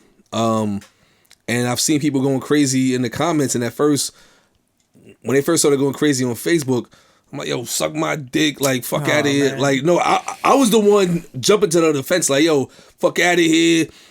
Catch me in traffic, you bum at, like, and she was like, yo, she's like, yo. Why we like this, though? Why? Because it's my sister. Like, yo, I felt, but. Catch me in traffic is crazy. It's my sister, though. But she told me the wildest shit. She was like, yo, these people complain, but they still come here. And she's like, yo, if people were saying all that dumb shit, it's probably somebody that felt away in the moment. But there's no other spots. Like, pretty much she said, yo, she's okay because people are still lined up to buy the food.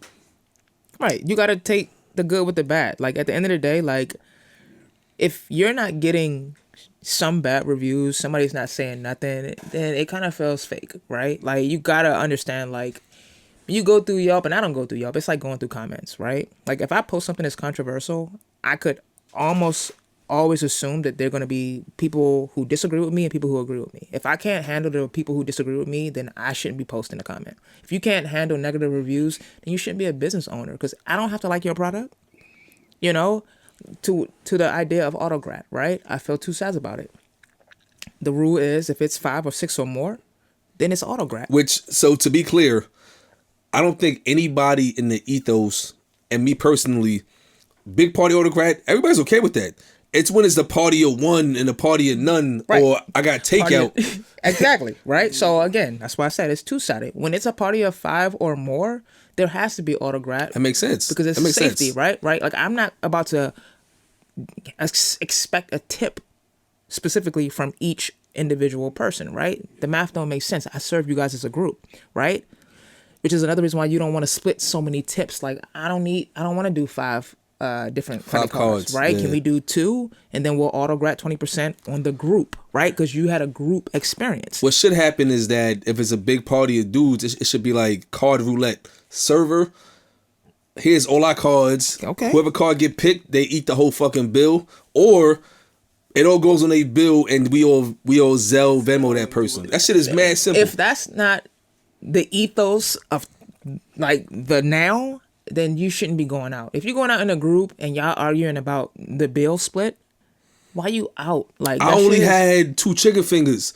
And but at the same time though, some people do weird shit. I haven't had this experience, but I have seen videos where it's like,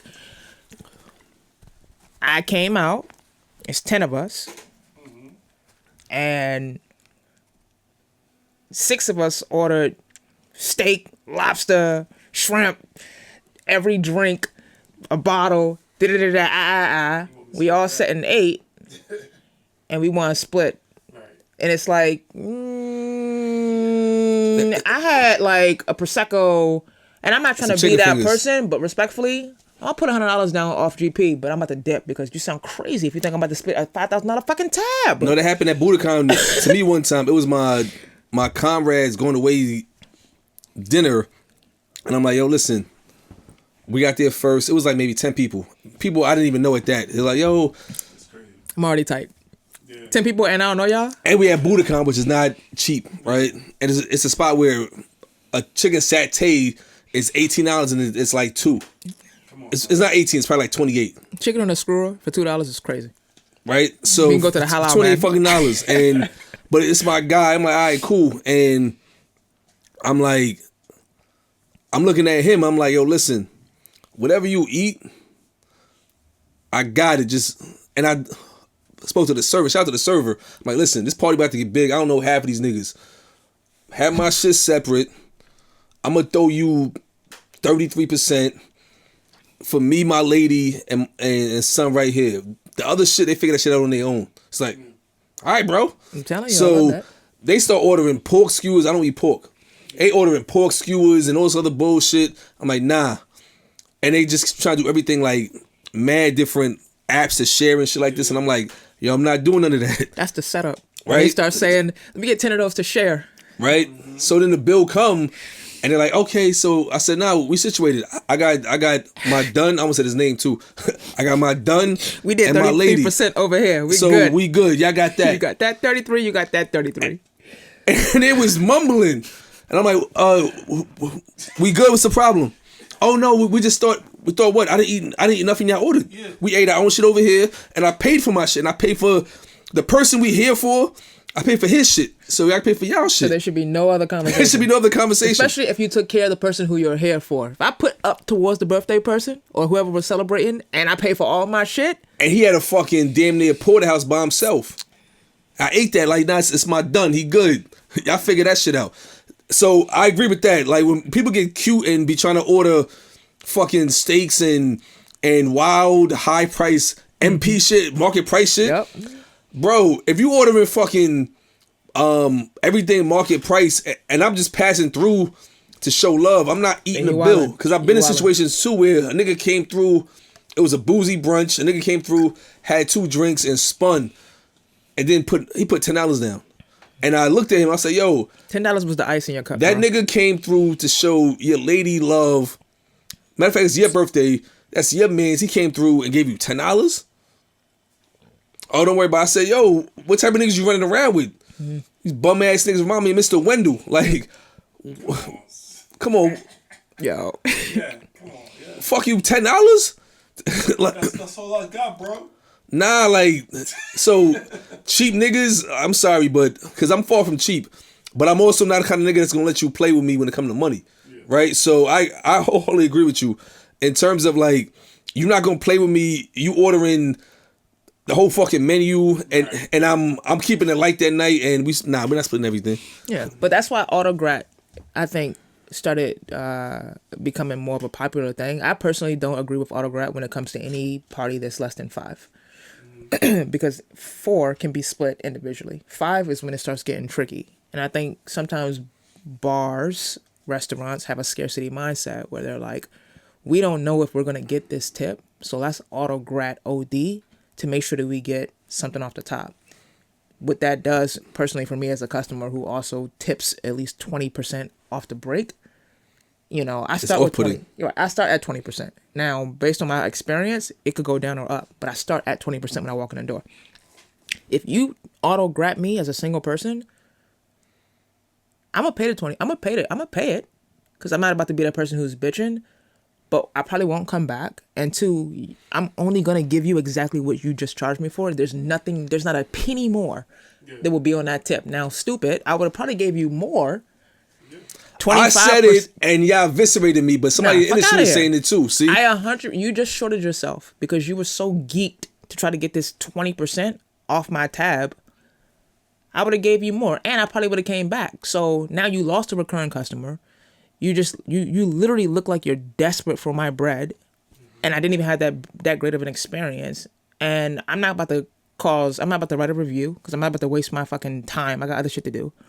I'm not about to have a long conversation with you. I may tell you about yourself as I'm walking out the door, but for me, customer retention is far better than a 20% Autograt on a single person. It's easier to like how much money have you spent with me in the years that I've known you versus a Autograt? Come on. A lot. And you know, customer retention is cheaper than customer acquisition. It's cheaper to keep somebody that you already know. Nah, that's the bro, that's sis. As opposed to, I don't know if Janola's gonna ever come back. So you're hearing it from somebody in the industry, because when I say this shit, people be looking at me like I got 18 heads. It's the truth. You know? And I've seen situations where people are at a spot, it's like, yo, I'm ordering food to go, but I'm gonna have a bev. And they get autographed on the bev. It's like, well, damn, you autographed on one bev?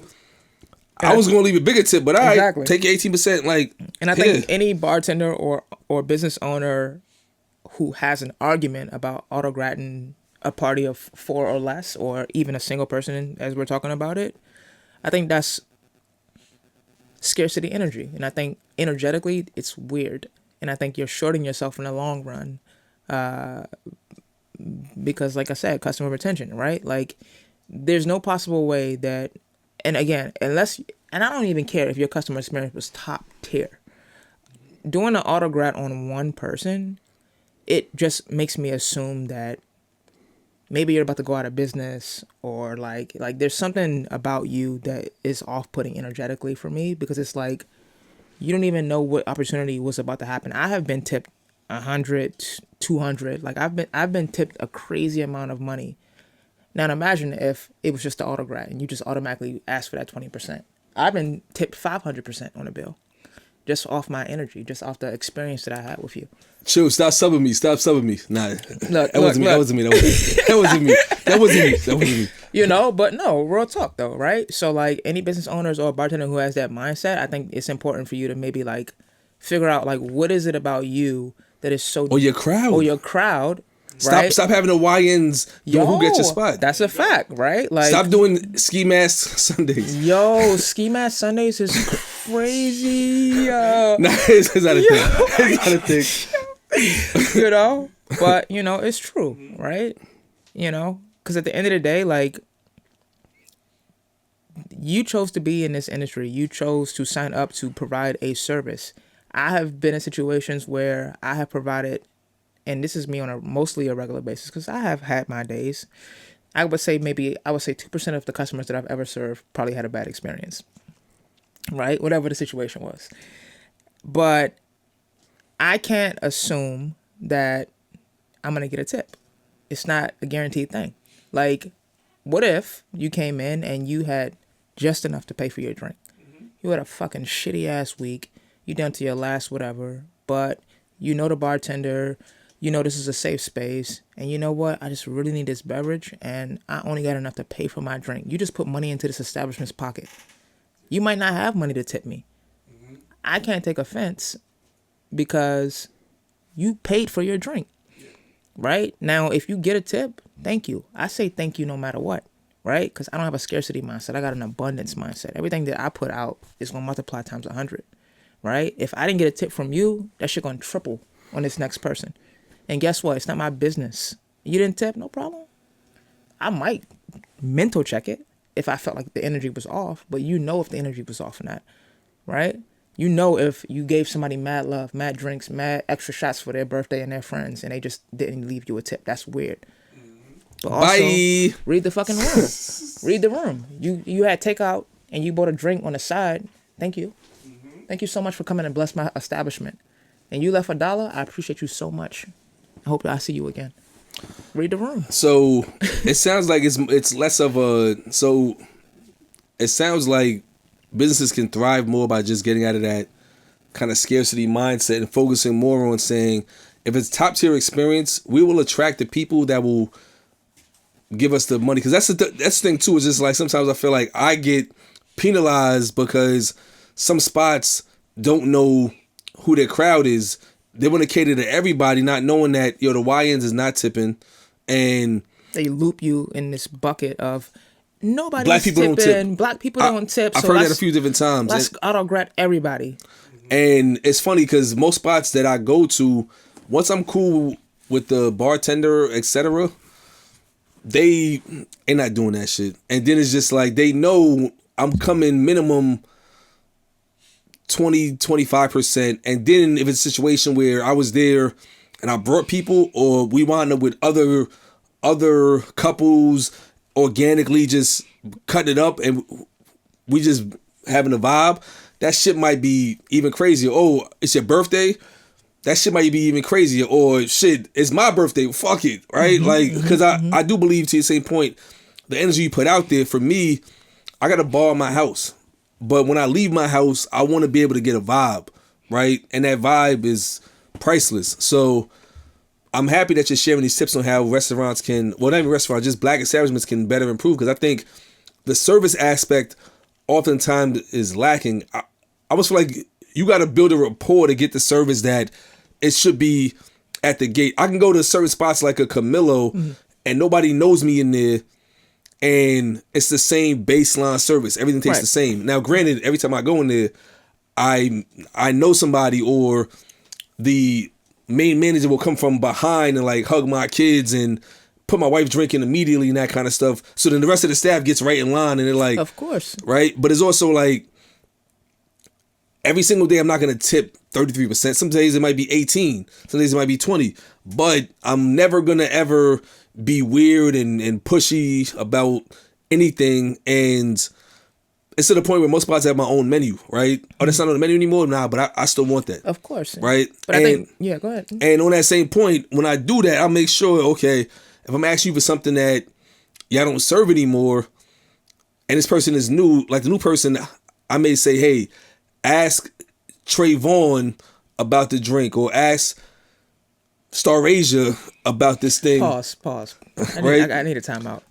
Trayvon and Star Asia are very specific. I know. Well, these are made up names, but I go to the same spots over and over again because it takes so much of my energy to build these relationships. Nah, I get it. Right? And I think in the long term, our businesses need to just be long term and not like it is tough for businesses. I acknowledge, like I own businesses too. I know it's hard as a business owner.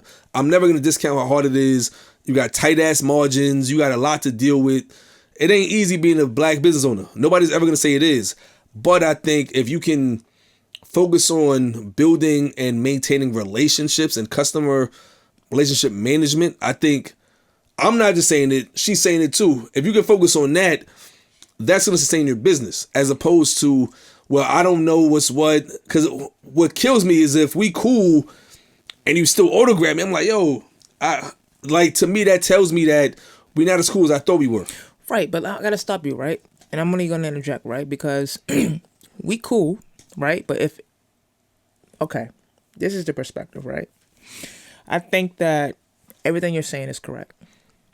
But a lot of people don't think about the fact that sometimes you have to understand that as a bartender, right, this person is at work. I work here.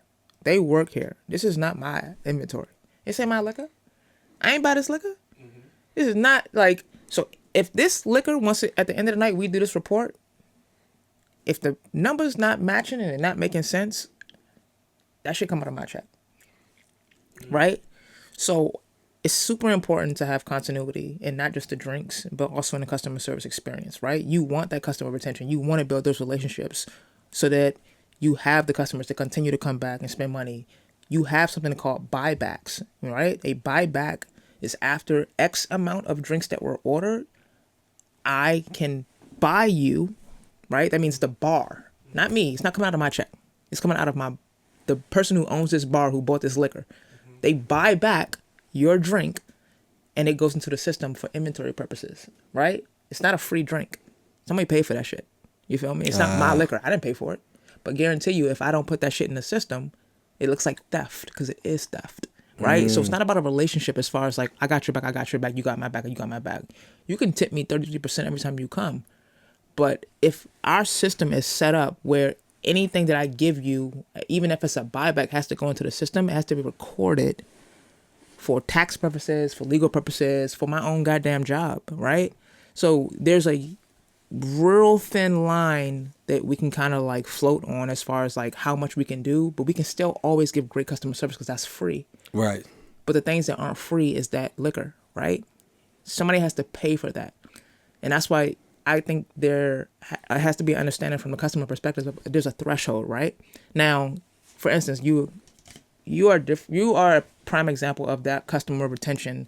Why it's important to build a relationship, right? I know that when I at the bars that we've crossed paths with, right? If I see you 2 times out of a week, right? Then that means I've probably seen you 8 times in a month, right? Now, I'm probably throwing out too much of a number. I'm not really sure. This is like random, right? But let's just say I saw you 8 times in a month. If I saw you 8 times in a month and you tip me 33% on 100 something plus tab every single time, and I do that times 8 times, that's a number that I can like solidify and say, this person is putting this amount of money into my pocket. All right. Now in my mind, I got to calculate like how many buybacks am I giving this person if every single time they're coming in, right? Now, it's like a underlining rule, right? Now I saw you, now I know your drink. When you walk in the door, you ain't got to ask me for your drink because I know you drink the same shit every single time. I got your drink, right? That's a buyback, right? I'm going to get your first drink because I know you're going to spend X amount of bread and you're coming back tomorrow or you're going to send me 5 people, right? There's a rapport in that. Everybody can't get that same treatment. So there is a level of like, not favoritism, but it's like the science. Kind of, sort of, though, right? Like, but it's a numbers game. It's a numbers game, and it fucking matters, right? Because everything is in ounces. I keep trying to tell you, right? Like, we talked earlier about that 1 ounce pour, right? You got some 1 ounce pours. It's like $2, you know what I'm saying? So it's like I can't just be giving out ounces. I can't just be giving out free alcohol if you're not putting bread back into the bar. I don't care if it's your birthday. I don't care if your son just got born. I got bills. Like, if I don't know you like that, and I know you're not putting money back into keeping the lights on in this bar and keeping my fucking lights on in my apartment, thank you so much. I appreciate you. Have a great day. I'm gonna give you great customer service, but I don't have to give you anything. The same way you don't have to give me a tip. Like, it is what it is. It's a shared experience, and it's mutually beneficial. And if you can't get that as a customer, and I don't get that as a fucking like bartender, we in the wrong industry, and you shouldn't be going out. I don't know. Go try God, but don't try me, because I don't got time for that shit. That's how I feel about it. That's how I feel about it. Well, that's a great mic drop right there. So as we wrap, we usually wrap with parting words. My parting words for right now is that, right now there's a lot of uncertainty. I'll say it that way outside. But what you can be certain of is you can control what you can control. Control right? the controllables. Your diet, your sleep, what you consume, whether it's food, content, and social media, and the news and that kind of stuff. And, Godspeed. And you also can control the love you put out, right? Like, we talked about, people buying people drinks and having a certain expectation, right? If you want to support a black business for the sole reason that they're a black business, then go support them. Why do you have an expectation of anything, right? Now, that's just from one view. As an owner, if I see you supporting my business, I'm going to go above and beyond to keep you as a customer. So there has to be this mutually beneficial relationship where I'm like, damn, like, y'all coming in to spend your I'm geek. I'm like, you spending your hard-earned money that you work all week for to come in and spend it on a product that I'm giving you? You trust me that much? Amazing. Let me go above and beyond. Let me give you a little bit extra attention. Let me give you a little bit extra love. Let me make your drink a little bit extra beautiful. Let me just show you a little bit extra love so that you know this is family, this is home. And we don't even have to have that conversation. And that's the fucking issue with scarcity. I'm able to go and spend all of this money on a white brand, no shade, who don't give a shit about me and who openly says, I don't even want you supporting my shit. Your dollars don't even make sense to me. But thanks. I'll take that too. Right? But then you want to write a Yelp review after one visit?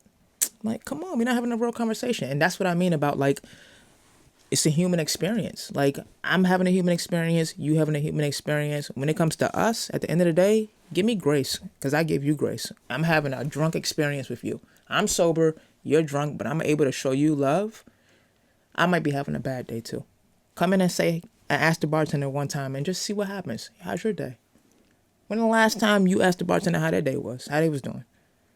Right? We having a shared experience, right? If you can make a relationship with a bartender, not a bar owner, because respectfully, like, people get too comfortable with bar owners.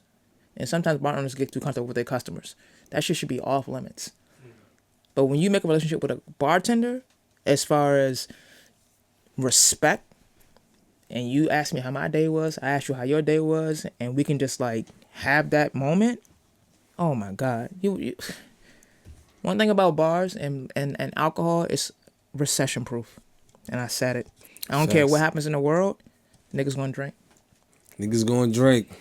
So be good to your people, and we'll be good to you. And vice versa. And it shouldn't be either or. We should all be good to each other, and the shit could be beautiful because it's not going nowhere. And even if it does go somewhere, it's just gonna be prohibition times 2. I'm still gonna make the shit. I know how to make alcohol. Facts. Fuck that. Facts. So, as we wrap, where can the folks find you if they want to follow you on social media, etc.? Yeah. So I have 2 social media accounts. I'm on TikTok mainly. I kind of transitioned from being as active on Instagram, even though I am active. It's more so like a portfolio where you can see like most of like my cocktails. But it's the same name. She's a King. So it's SHES, A as in apple, KING. On Instagram and on TikTok. On TikTok, I'm a little bit more vocal.